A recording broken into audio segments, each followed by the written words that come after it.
রাত প্রায় 2টা। নিস্তব্ধ শহরের আলো আধারিতে এক তরুণ ছাদে বসে আছে। পাশে একটা খোলা ডায়েরি, কিছু না লেখা পৃষ্ঠা, আর চোখের জল ফোঁটা ফোঁটা পড়ছে পাতায়। সবকিছুর সাথে হেরে যাওয়ার বেদনা যেন চিৎকার করে বেরিয়ে আসতে চাইছে ওর ভেতর থেকে। চাকরির জন্য বহুবার চেষ্টা করেছে, কোথাও সফল হয়নি। এই ব্যর্থতার গ্লানি থেকে উঠে আসার জন্য, যখন ওর সবচেয়ে বেশি প্রয়োজন ছিল একজন সঙ্গীর, তখন সেই সঙ্গীও তাকে ছেড়ে চলে যায়। পরিবারও এখন আর আগের মতো সমর্থন করে না তাকে। সবাই ভাবে সে ব্যর্থ, সে আর আগের মতো হাসতে পারে না। নিজের মধ্যেই নিজেকে গুটিয়ে নিয়েছে সে। একদিন সে ছাদের এক কোণে বসে আছে।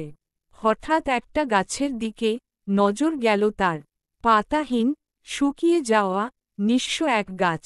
মনে হল যেন এই গাছও তার মতোই হেরে গেছে জীবনের কাছে। কিন্তু পরমুহূর্তেই মাথায় এলো একটা ভাবনা, গাছরাও তো প্রতি বছর পাতা হারায়, তবুও তারা দাঁড়িয়ে থাকে, অপেক্ষা করে, কারণ তারা জানে বসন্ত আবার আসবে। সে চুপচাপ গাছটার দিকে তাকিয়ে থাকল অনেকক্ষণ। চোখের জল মুছে ফেলল। সে বুঝে গেল হারিয়ে যাওয়া মানে শেষ না। পরের দিন সকালেই ডায়েরির প্রথম পাতায় সে লিখল, আমি আবার শুরু করব।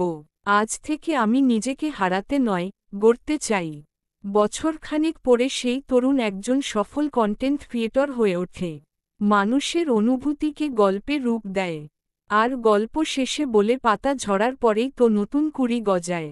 জীবনও ঠিক তেমনই। অপেক্ষা করো, তোমার বসন্ত আসবেই। হারিয়ে যাওয়া মানেই শেষ নয়, কখনো কখনো সেটাই এক নতুন শুরুর অপেক্ষা।